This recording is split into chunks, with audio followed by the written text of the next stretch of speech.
nós temos aqui hoje é a turminha do show da Luna. Tem a Luna, o Cláudio e o Júpiter, o irmãozinho da Luna. Uau! Vamos abrir os potinhos e ver o que está lá dentro? O primeiro potinho é o Cláudio.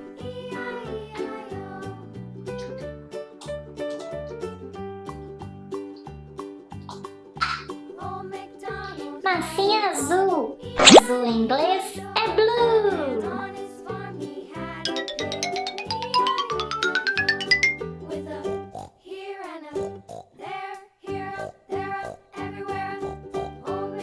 E olha só quem nós temos aqui. É o Papai Pig. Próximo potinho. Oi, Ju.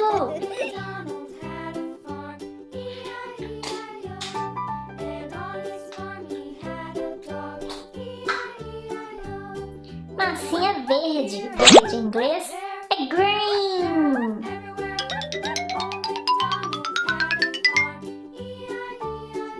É um robozinho. Vocês conhecem esse robô? Ele é todo amarelinho.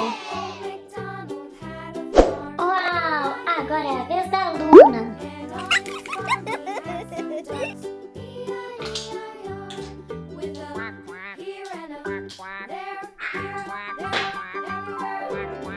Massinha laranja. Laranja em inglês é orange.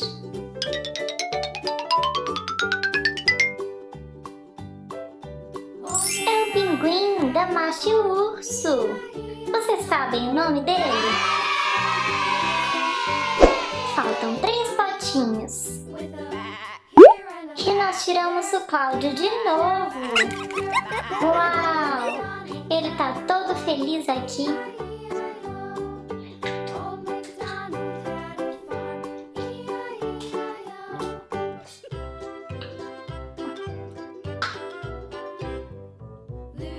Massinha vermelha. Vermelho em inglês é red.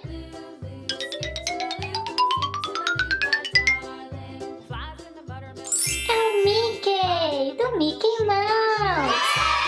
Como esse Mickey é bonitinho. Qual será nossas próximas surpresinhas? Aqui é o Cláudio, irmãozinho da Luna. E ele está querendo brincar.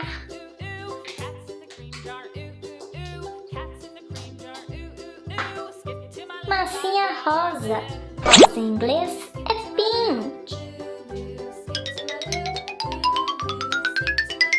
Uau! Nós tiramos um Minion mergulhador. Olha a máscara dele, o chapéuzinho. Será que ele está no fundo do mar? Falta só mais um potinho. E é a Luna de novo, do show da Luna.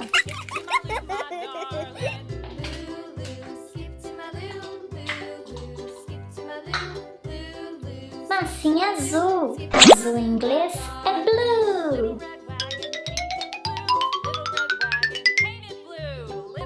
Uau! Olha só quem está lá dentro. É o Cláudio, o amiguinho da Luna. E para ver mais vídeos legais, clique em gostei e se inscreva no canal para receber mais vídeos. Até o próximo. Tchau!